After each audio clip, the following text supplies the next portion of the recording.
New Thought Media Network.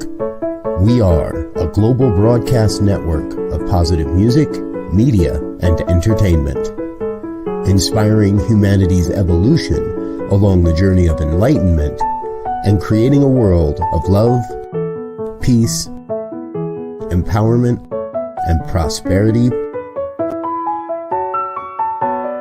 for all. New Thought Media Network. Positively inspiring.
Good afternoon and welcome to Finding the Joy in the Journey. I'm Rev Gina and so blessed to be here with you today here on New Thought Media Network.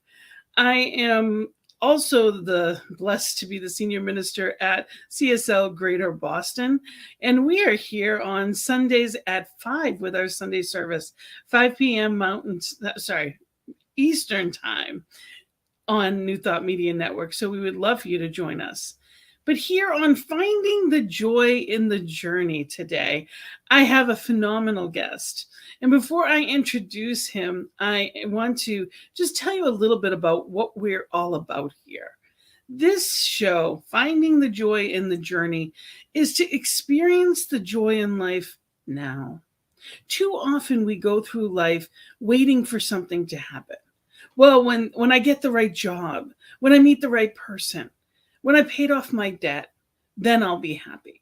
When I take the right vacation, it's not about a destination. It's about being right here, right now, and understanding that everything and anything that we need is provided, but it comes from the inside out. Finding the joy in the journey is about speaking to different people that help us understand how they experience joy and how they bring more joy into their lives, so that we may experience it right where we are. Too often in this society of bigger, better, faster, more, it's about destination happiness, not that understanding that we were born with and as joy, love, peace, and all the good stuff. So let's experience that now. And who better to do that with than Rev Dr David Ault. He's an amazing person that does so much. For over 30 years, Reverend David has been a prophetic voice in the human potential movement as an unwavering crusader for mindfulness, global literacy, and social justice.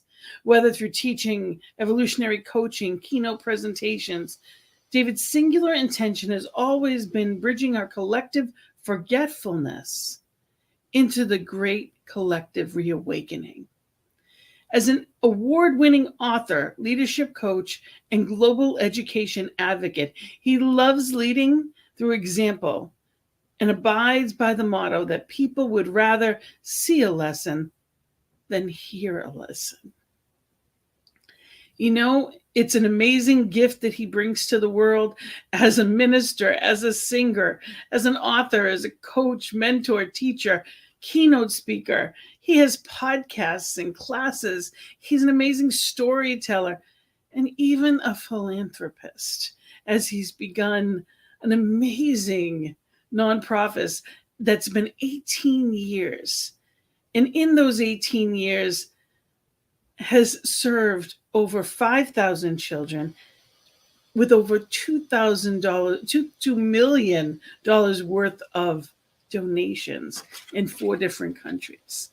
So yes, this is a man who moves mountains in amazing ways, and I'm so grateful to have you here today. Welcome, Reverend Dr. David Ault. Thank you so much. My microphone's working now. Yay. Just so you know, everybody at home, Gina and I were doing little hair discussions, and I've got a little thing going. So all is well. She was kind enough to let me stay on the show anyway. I told him it was perfect. He's absolutely perfect. Hello to Wayne from Calgary, and we have somebody near DC. Thank you for being here. We don't know who you are, but we're glad you're here. You can always log into. It's my friend, Facebook user. I love Facebook user. So we are live, and anyone that has questions or comments, we would love to hear from you. How are you today? I'm good. I'm really, really good. Obviously, there are many factors that work in harmony for us to be able to answer that with integrity, but things are good. Yeah. I'm glad spring is on the mend. I know you live in the Boston area and I'm here in Atlanta. It's been a rough winter, and I know so many people that are affected. Their interior world is affected by the darkness and all of that seasonal kinds of things. And there's always, spring does bring a little bit of a hope when you I live in New England, and I can't decide between fall and spring. I love them both equally for different reasons. Fall, the colors just, it is literally a spirit's paintbrush. But then spring, when things come alive again, and the ground and everything starts, the rebirth of it all. I love it all. So I can't. We are kindred spirits in that way. That's right. I can't choose, so I don't. I just love them both. Yeah. But we've been very fortunate here in New England, at least in Rhode Island. Today it is 67 degrees. In the middle of February, it is 67 degrees. And I know there's things that might, I just choose to enjoy it. I don't want to know the ties of it. I am just grateful that we've actually had a very mild winter, and I am praying that we keep it that way. So I'll take all the gifts I get. Good. So you've got some amazing things happening as always. And, I know you just finished up a class. January, you actually had a bunch of small pod classes going. Yeah. You taught the same book. It was Atomic Habits, right? Habits, yeah. Well, January to me is one of the best opportunities as a teacher, because, as you can imagine, everybody has this greater sense of hope and self-compassion to hit the reset button. I mean, I know it's a human calendar, it's by human design, but within the framework of that, we do give ourselves so much more of a break to hit that reset button in January. And I always joke and I say, well, why don't we do that in March 19th or August 23rd? But so it's like catch the people when they're willing. And so I did something that was along the lines of Lynn McTaggart's The Power of 8. And I thought, how many groups of 8 can I get? And how can I spread the time zones out? And what we did is instead of doing the regular kind of goal-oriented thing, to take 2 seminal questions from this incredible book called Atomic Habits. And it was, number 1 is, instead of goals, it's focus on what type of person you want to be. Completely different approach with taking the opportunity of a new year. What kind of person do you want to be? And then second, what are the little 1% adjustments that you might be willing to make within your routine that would be in harmony with or in integrity with that type of person? And it really was a deeply effective line of questioning for myself. And I thought, well, gosh, let's do it for others. And it was really powerful. It was a really powerful thing. It's so important. It doesn't matter what time of year it is. It's Exactly. important that Yeah. we, if that's what makes people think, okay, now's the time, that's great. It's it's the intention behind it and being in that place of new beginning. I think birthdays are another one of those times Yeah. we each have that, okay, well, I'm coming up on 50 this year. So it's one of those, especially when you have those milestones, you think to yourself, okay, so what do I do now? And then, I don't personally have any attachment to, like, I'm not worried about it. To me, it's a gift. Every day, every year is a gift. My sister transitioned at 37. And it gave me the gift of understanding how precious every day is. So I don't have that worry about getting older. It's a gift to get older. Right. And when we realize that, it's just a question, okay, so like you said, what do I choose to show up as? Am I doing what I'm here to do? Am I living that purpose? And when I do, it feels good. And when I don't, it doesn't. So it's choosing, so I appreciate that concept of really, the 1%, because we don't have to drastically change everything to make a difference. We just here's where that offering came from, because the author told a story, and it's worth sharing, about the British cycling team. I don't know anything about cycling, but he said that they were a global joke and had been a global joke for more than 100 years. And he's hired to be the manager coach. And he's, I guess, obviously cut from a different cloth. And so he was a big advocate of these little atomic microscopic adjustments, everything from painting the locker room a different color so that it would show dust, which could inhibit the breathing capacity of the riders, changing the fabric in their uniform so that it had more breathability, scoping out all types of deep tissue therapeutic massage that would amplify the healing process of all of the riders. I mean, the list was phenomenal. And you kind of laugh when you see the scope of the list, because you think, what difference would that make?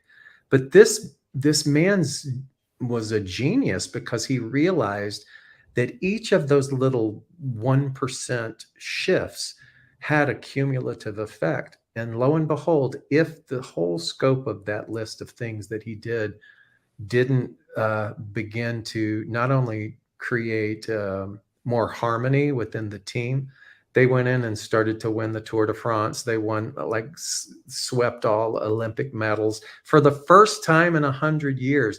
And I remember reading that story going, wow, isn't that something? Then that's a visionary. We talk about visionaries, people that outside have a the vision. box. It's about doing something different. If nothing changes, nothing changes. Yeah. But we think of the something changing having to be hard. And one of the things we know in religious science is, what if it was easy? If I think it's going to be difficult, it's going to be. Right. But if I claim and know that there's these things, these external things are going to make a difference, then it starts to make an internal difference in me. So whether or not they actually worked had nothing to do with whether or not they worked, because the cyclists believed that they worked. Yeah. There were these changes, so therefore something's changed. And it brings, just people can handle atomic shifts, little 1% granular shifts. They can handle that, and not only handle it, but it gives them some hope. And, I don't know about you, but after that class, really what was revealed was just a generalized kind of despair among people that often could wear that well, and now they're not able to wear it so well. And, it was a great cathartic way to be able to be honest, and yet at the same time go, I can do something about this, just even in a small way. And I know that people are hurting, and I know that they not only, I guess I would say they need that, but they're hungry for something like that. Yeah. You know? In a lot of ways, Yeah. we teach, we live from the inside out, but we don't always practice in our daily life because there's so many distractions. It's so easy to get derailed from that when you see an earthquake and the destruction, when you see people attacking each other over political views, when you see seeming separation, it's so easy to get distracted. And we know truth, but we're not always living it. So when we get to go deeper and remind ourselves, it shines the light on what we choose to change within us. And I would say that you say we know truth. I would say we have an intellectual framework of what we think truth is. And to know it is a whole next level. That's when you've gone into the valley of the shadow of death and you have come out on the other side.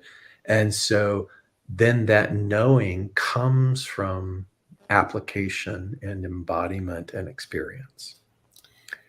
Yes. And I see so often that many of us try to prevent that. We try to make the intellect be the end all be all. And when we publicly and privately pray, use me,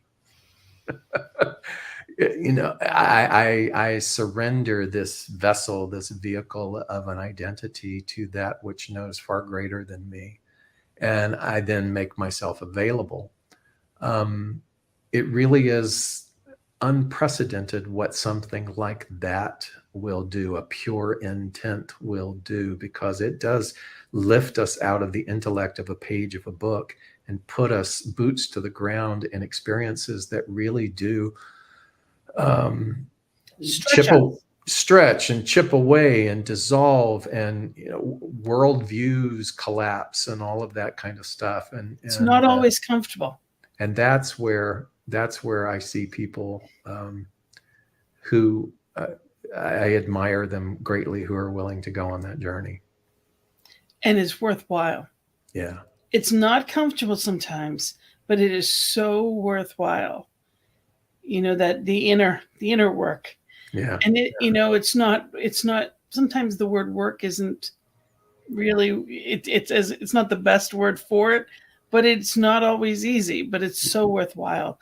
It really is. And speaking on that, you have I want to make sure I mention your new class.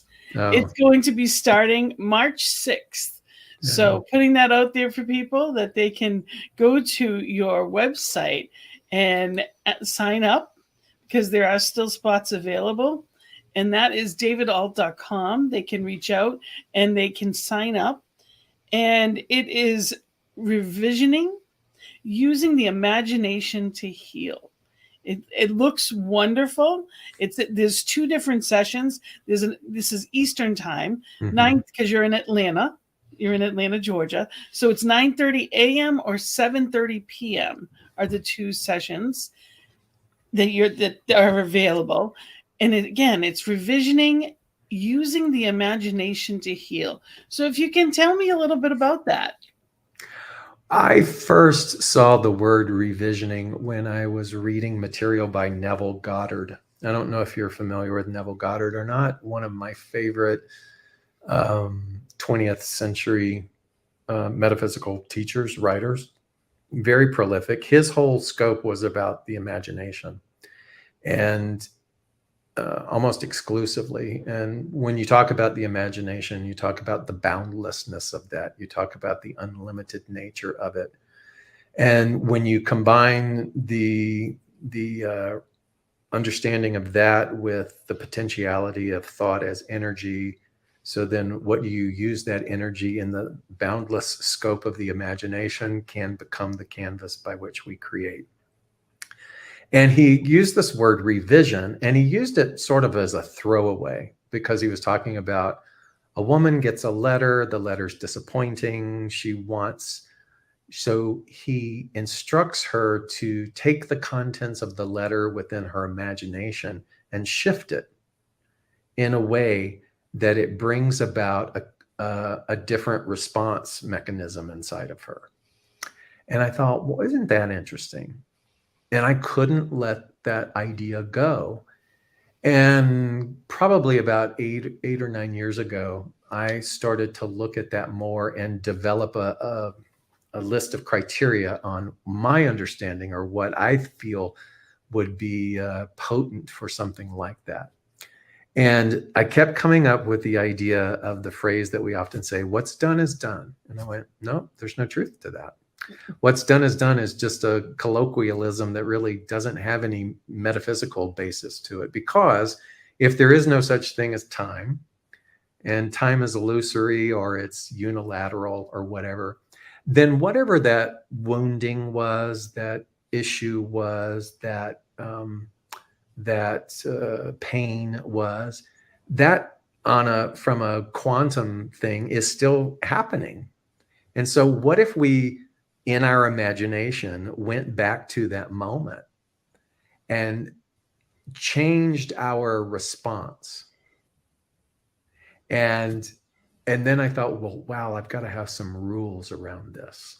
So the number one rule was that regardless of what that event was, can you still be grateful for that event in present day? Because if you can't, then that's going to affect the nature by which you approach the exercise. Can you look back and see that whatever happened still act as a progressive propellant to get you to where you are today? Can you at least have a shred of gratitude? Once that established, then the other big piece was you can't change the free will of another person. So if the event evolved someone else, if they died, abandoned you, if they hurt you, you can't change their action. So the exercise is really about our response. And to do that then meant to be open and willing to revisit that and revision that moment and play, then create a sense of malleability with it, in order to see that by doing that, you're actually affecting the quality of life in present day. Because what we don't realize is that we're run by our themes. I call them themes. And so, like a shared theme that we all have is, if I want something done right, I have to do it myself. That's a theme. There's no truth to that.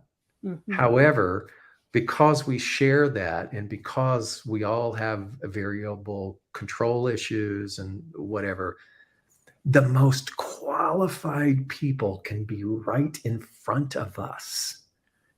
Highly skilled people can be right here in front of us, and we can't see them or notice their skill or appreciation because the theme of I have to do it is so strong and so overpowering that we dismiss everything that's in front of us that would help negate that theme.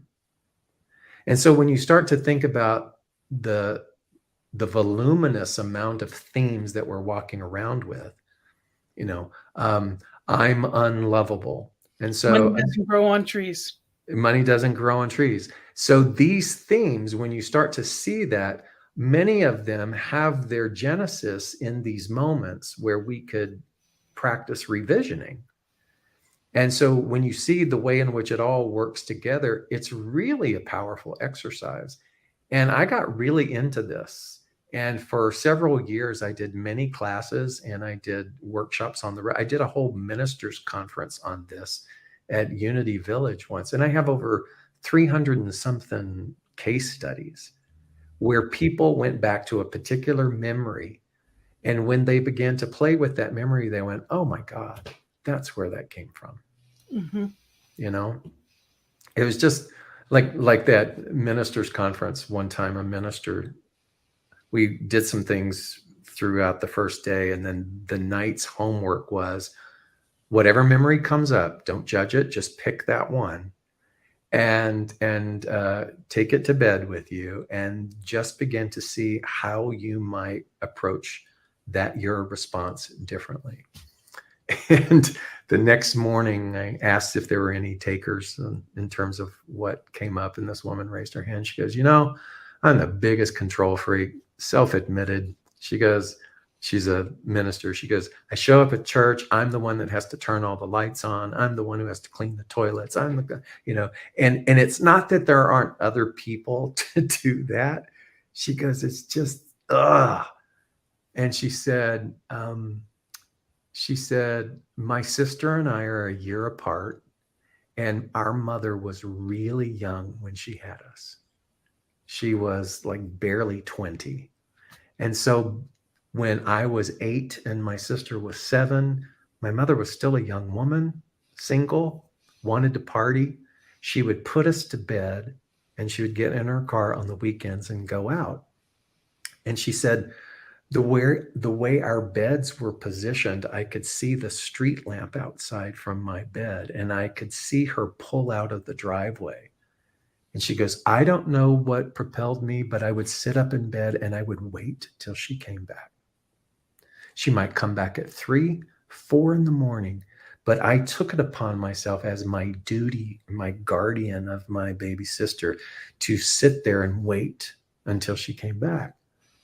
And she says, I feel like that has a lot to do with my over responsibilitizing. And I said, okay. And I said, so in the practice of shifting things, I said, what came up for you? She goes, oh, I could see my bed. I could feel the pajamas that we wore. I could see it all. And I said, and what did you do? And she said, I saw my mother pull out of the driveway, and then I just laid down and went to sleep. And everybody laughed, but it was powerful when you think about it. And I said, so it's not a one and done thing. You get to keep going back to that moment and taking that rest and that decision and that peace and making it more integrated and deeper. And that's just a tiny example. And of course, people have all kinds of situations and traumas and abuse and things that require a lot of nuance and a lot of skill to be able to navigate those things. However, the exercise itself can lead to a lot of breakthrough.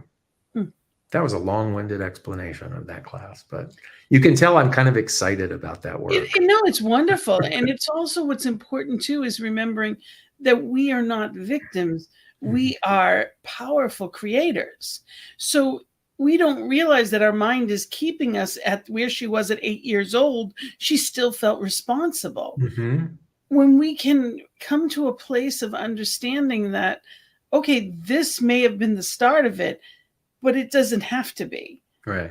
And now neutralize what used to be, almost like a bookend. We don't have to stay there anymore. We don't have to stay stuck. It doesn't matter what year it is. It doesn't matter what happened to us when we become the creator and not the victim. There's a shift. And there's so many wonderful tools that we have, especially in our practices, to do that. So I think it's important that we remember that we are these infinite creators with infinite potential. And it's so easy to forget that. And you have a Sunday message that I want to mention called The Gathering, that you people can reach it through your website, again, davidault.com, or they can go to YouTube and find your YouTube station. And you are live at noon East Coast time every Sunday. And it's about 20 minutes, half hour is the message. And it's always different topics, and they're always wonderful, of course. And there was one in particular that I loved, and it was called Willing to Be Willing. And, sometimes you're in the right place at the right time when you needed to hear something. And that was one of those days for me. So, where do your topics come from? Where did that come from? I think my favorite part of having been a platform minister for decades and filming these things weekly is to pay attention during the week to see what wants to be said or what wants to be birthed or explored. And that level of co-creation is a lot of fun for me. And so that process can sometimes wait till the last minute to reveal what wants to be said, or other times I've noticed a recurring theme throughout the week and I go, okay, that's what I'm going to talk about. So there's a little bit of a variety in the way in which I arrive at what wants to be said. Many times it's from the one-on-one work that I do with people, and somebody will, share something, and that something will be the kind of the kernel of a bigger topic that I will want to talk about. So what do you remember what it was within that one, willing to be willing? I mean, there's so much in that topic to me, and it goes very deep, and it's one of those things that sometimes willingness, I say I'm willing, but there's parts of me that are still holding back. Mm-hmm. So I think that when it comes to spirit, I don't have to do it all.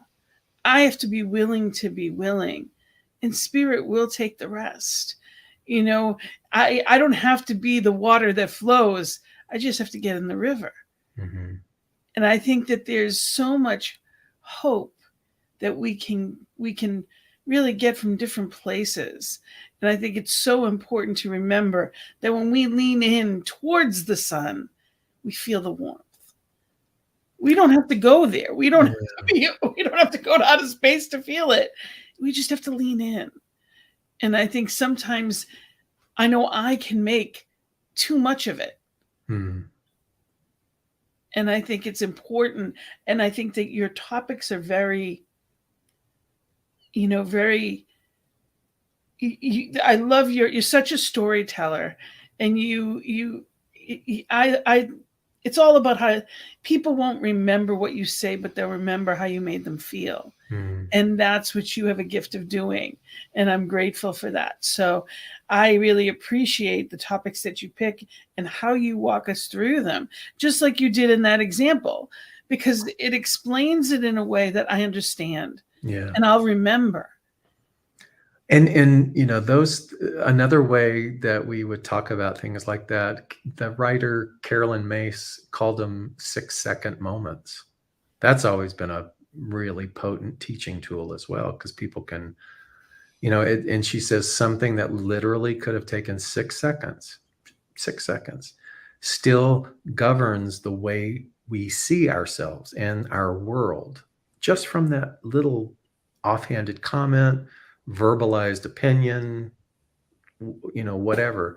And whether we call it a theme or whether it's a 6-second moment, it's all the same. It's just this accumulation of thought. And it's been very delicate of late and required a lot of nuance and hyper listening to be with people who are going through some advanced depression. And so I'm very fortunate that I have an amazing partner who's on his spiritual path. And we purposefully get up extra early in the morning because we sit with our coffee and we sit in this chair and we talk about big things. and these discussions, they go deep. And his path is more of the bhakti yoga Hindu path. And but we share an affinity and a love for Ram Dass. And he was a student of Ram Dass, when Ram Dass was still alive. And so he traveled a lot in those last 6 years of his life to Maui to work with him. And he had what's called a samadhi experience, where he had an extended awareness of the one, a mystical experience that didn't just kind of float in, but it anchored itself in him from his work there, having some things happen, being, facilitated with great care and great power by people who have a lot of skill. And it lasted for over a year. He lived in a state of samadhi. He works for the government. He is mired in bureaucracy, went through a painful divorce, has two girls who, that was a whole nother journey to have to manage. And even in the midst of all of that, in that state of samadhi, he was able to stay connected. And we were talking about that. And I said, I've had that, but it sure didn't last a year. And it came from a lot of very painful, deep shamanistic work with some people. And we were talking about that though. And what he said just moved me. He said, when I was in that state, he said, it was so clear. I could see that you and I, all of us, have a zillion thoughts a day. I mean, it was like a sea of noise. And he said, I could sit and I could witness all of it and not grab onto any of it.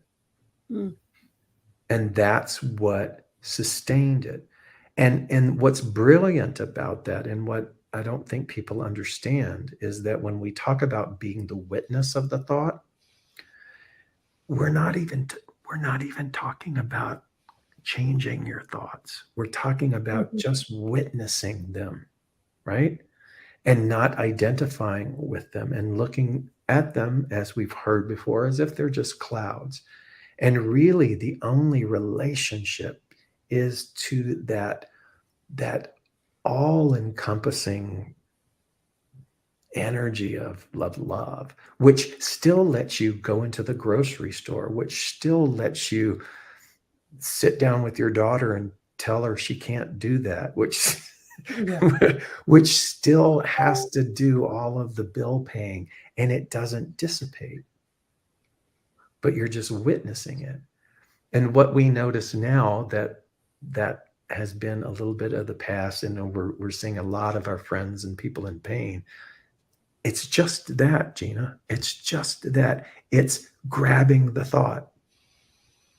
Even if it's done from a pure intent where I want to fix it, even that is different than just witnessing it and letting it be. And people confuse that with not doing anything. It's not that at all. In fact, it's the opposite. It's the paradox of that. That means then that you and I, Michael Beckwith always said, I was telling somebody I was working with this morning, the pain's going to keep pushing you. It's going to keep pushing you until the vision is allowed to pull you. You can't force the vision to pull you. You have to give it permission to pull you. And so with that, we become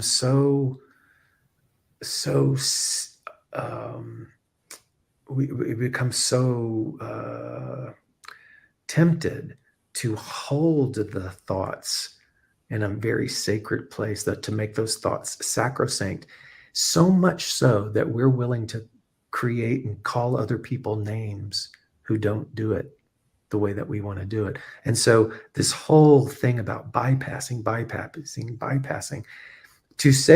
to just be the witness, there are people then who will jump on that and scream bypassing.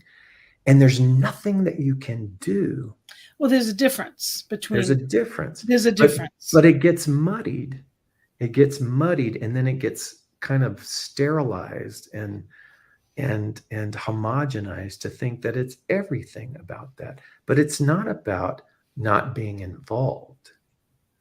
It's the paradox of being able to just witness all of that and be boots to the ground involved. Not everything's mine to do. And it's not. And still, it's looking at the thoughts. So let's say my zillion thoughts, there are ones that really want to grab at me. And we were having that talk because I was being grabbed by a lot of my thoughts, and I was I was feeling the weight of not just the people that I've been working with, but my own weight as well. And it's like when he said that, I went, yeah, you're right. I'm wanting to make them special. In it, but not of it. Yep. You know, being the witness is simply like, isn't that interesting? Isn't that interesting? So, you know, there's a radio and there's a lot of stations on the radio, and I don't have to listen to them all. I can only tune into one at a time, and I can choose which one. And he said to me, he said, I had to be, who do I say this aloud? He said, with regards to his path and depression, he said, I had to be so fiercely devoted to not grabbing that thought. Yes. And that is not a condemnation in any way to people who are struggling with that. But it was Everyone's struggling with something. It was his decision, and I said, more power to you, because there are things that he now grabs onto that I don't. And that's why we all are eating from the same pie, but we're just in a different piece. Because there's only one. So it's a question of how are we, and there's different tools that help different people. There's different language, there's different people, there's so many different ways, and they're all wonderful. So it's finding the way that works for each one. And that's what I think is exciting about being a teacher. Yes. And a minister is exactly seeing something that in that moment someone got something that you said, and you were able to help the light shine a little bit, help somebody lean in a little bit in a different way. It means that you and I have to be, open at the top, but we have to be teachable in teaching. And aware on different levels. Absolutely. It's a gift, and it's an interesting path. Mm-hmm. But as time is flying by, I definitely want to mention, and I want to play, you have a new song, you and Karen Drucker. And the first time that I interviewed you, I asked you about your music, because you had been in music for, is it 20, 30 years? 20, 25 years. Yeah. Yeah. And then you said, nope, it just stopped. And it was just an interesting thing. And the next thing I know, you have this beautiful song with your friend Karen Drucker. So tell me how it happened. Oh my God, it's so funny. So years ago, I'm gonna say it must have been about 23 years ago. I flew to Northern California, where she lived, and she was the music director at the Golden Gate Center. And as was the weekly routine, the minister would call her up and say, okay, this is what I'm going to talk about, write a chant. And so usually on Saturday night or Sunday morning, Karen would be creating a chant to go with that particular talk. And I was going to be the speaker that week. And so I stayed with her because we've been friends for a long time. And we went on a hike and we were talking, and that song started 23 years ago. And I said, well, and then we sat down at the piano and we came up with a little thing, and then we never did anything with it. And we would talk about it from time to time over the years. And then something during the pandemic on this network, on the New Thought Media Network, we had a concert.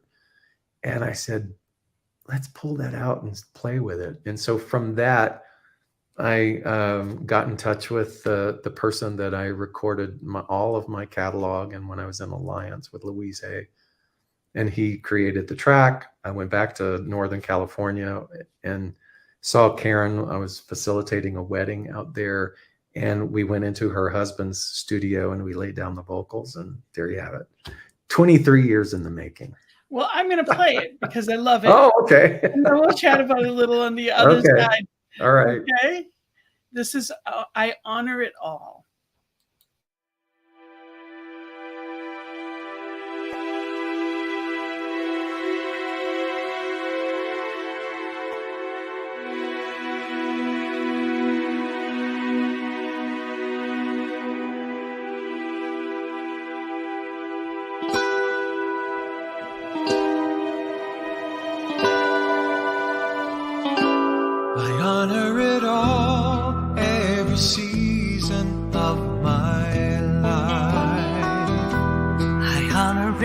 all, the darkness and the light.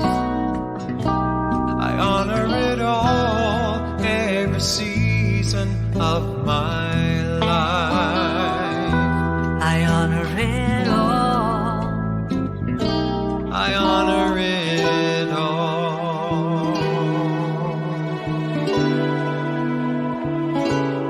I honor it all, every feeling that I feel. I honor it all, things imagined and things real. I honor the pain that caused my knees to kneel. I honor it all. I honor it all.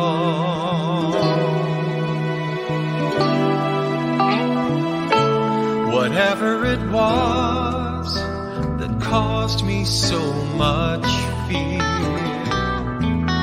Whatever the struggle I carried through my years, whomever it was behind the bitter tears, I honor it all. I honor it all.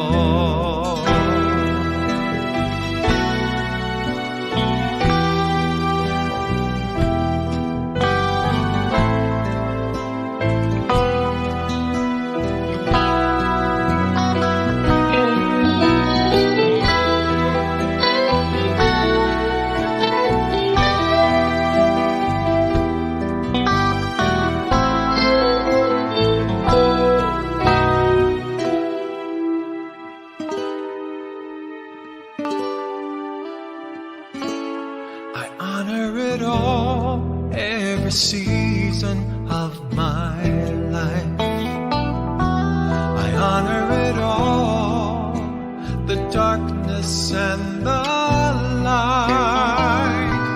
I honor it all, every season of my life. I honor it all. I honor it all. I honor it all. I honor it all. I honor it all.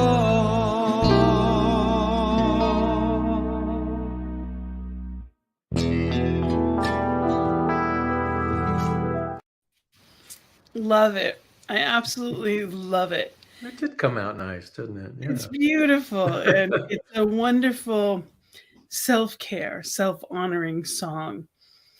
And I think that's so important because it's so easy to get caught up in would have, could have, should have, already done.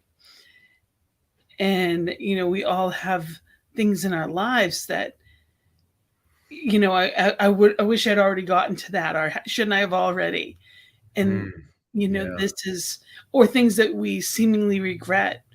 And every bit of it, that this song reminds us that there's a place for it.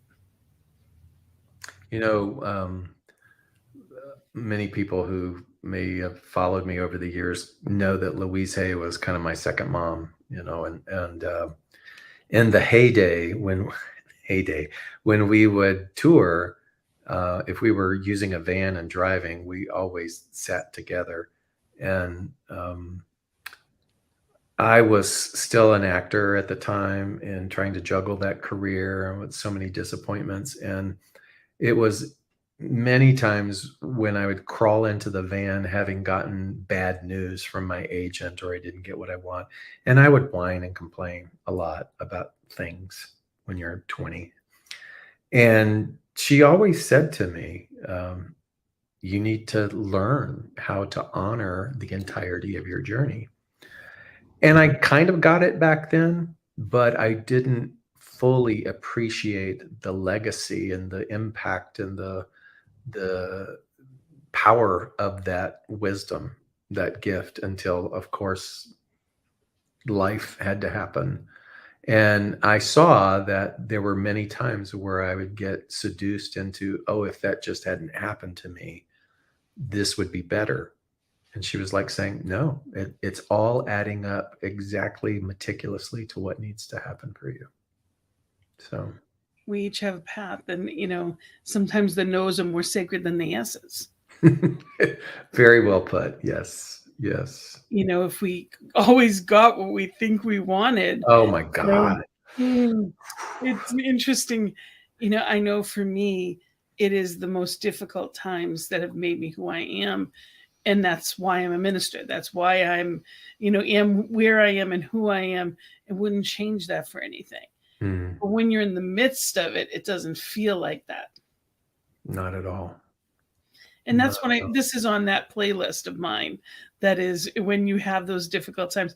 I think it's very important to have a playlist for all different moods. And especially that's what's missing. I don't have a playlist. I can send you mine. I'll do a screenshot. Please do. Yeah. My playlist. and it's one of hope. It's one of power. It's reminding me who I am. I truly believe that everybody should have their own theme song. One song that reminds you. I'm not going to lie. I got this from Ally McBeal.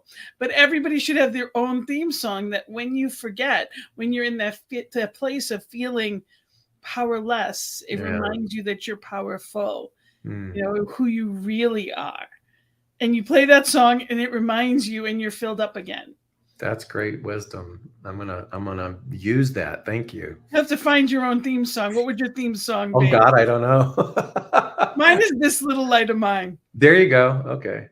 So everybody should have their own theme song, and it really, it reminds me. And I've used this with people that, I ran a program of people that had a lot of physical, mental, seeming dis-ease, and there were barriers to employment, and they told themselves that they couldn't do anything.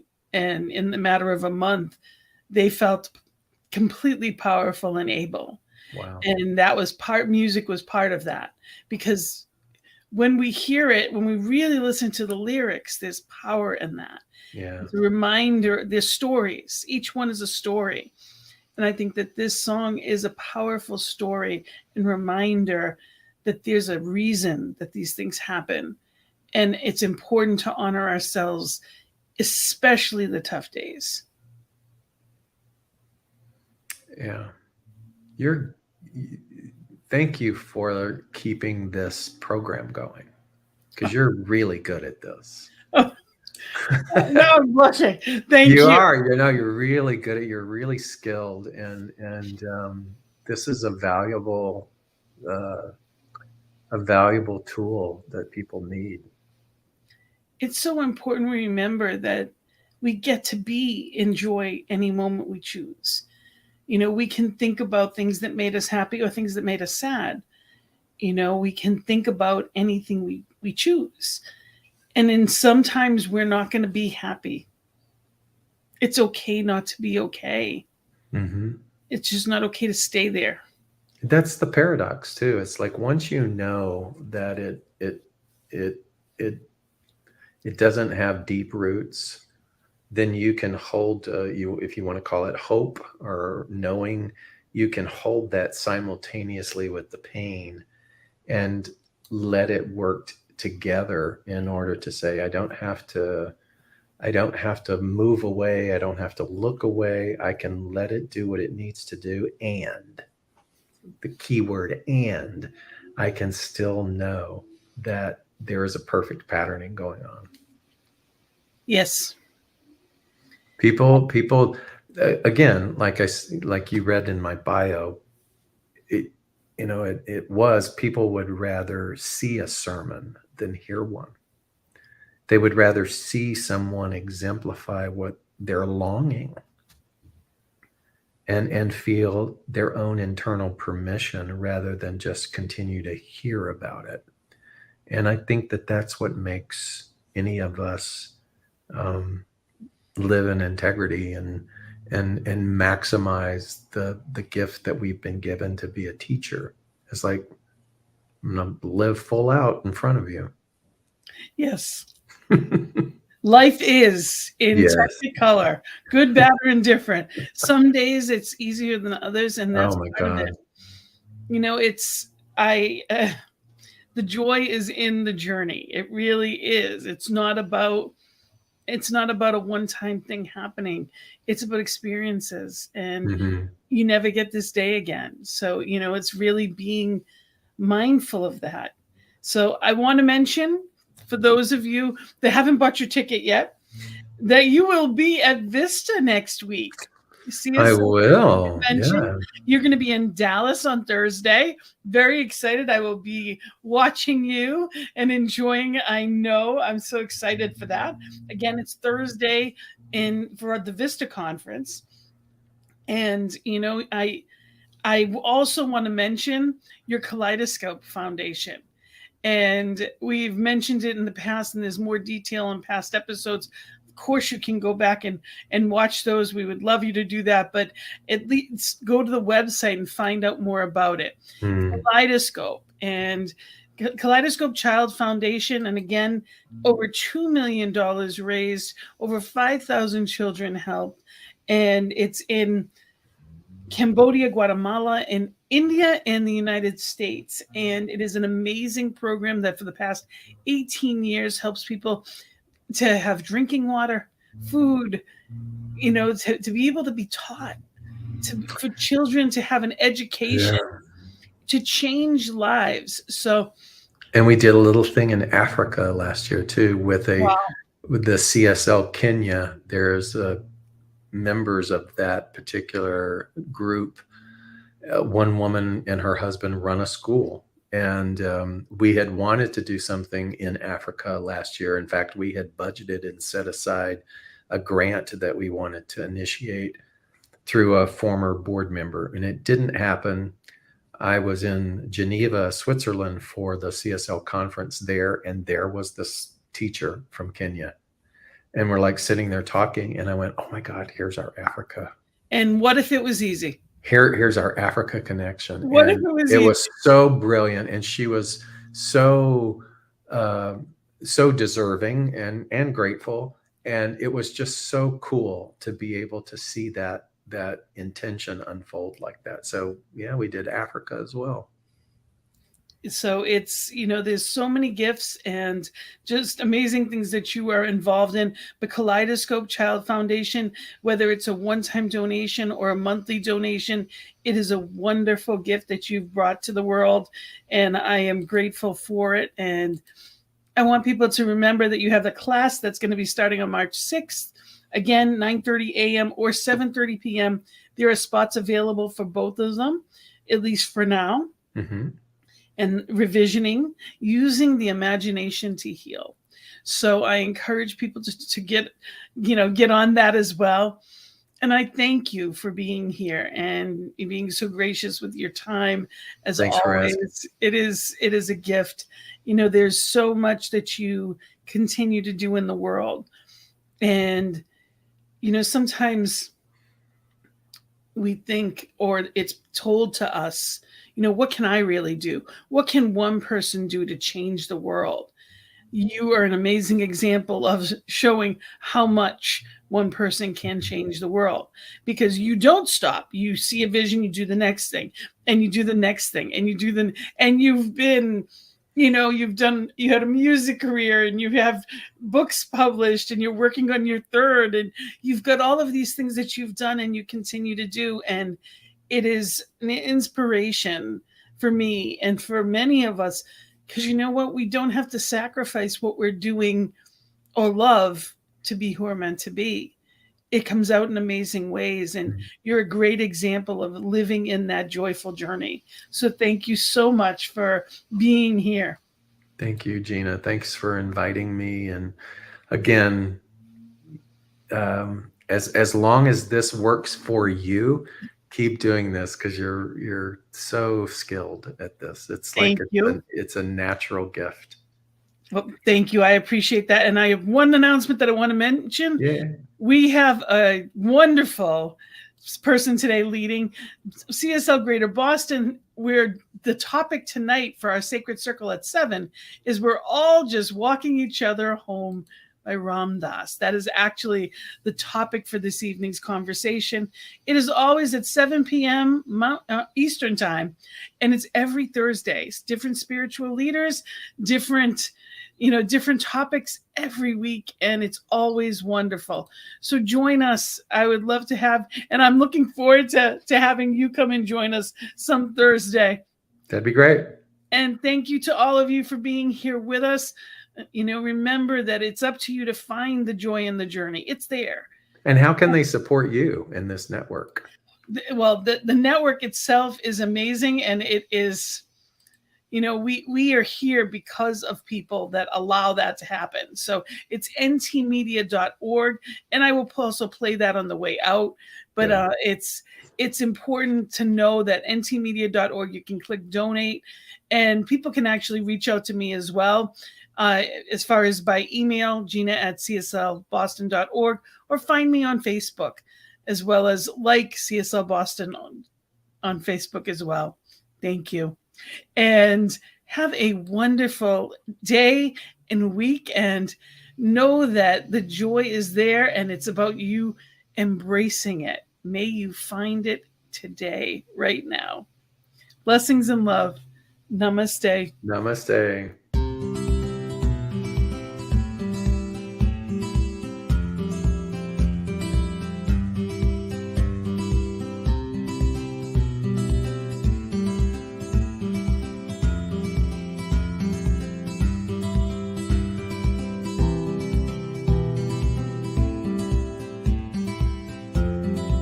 On behalf of everyone at New Thought Media Network, thank you for being a member of our virtual family.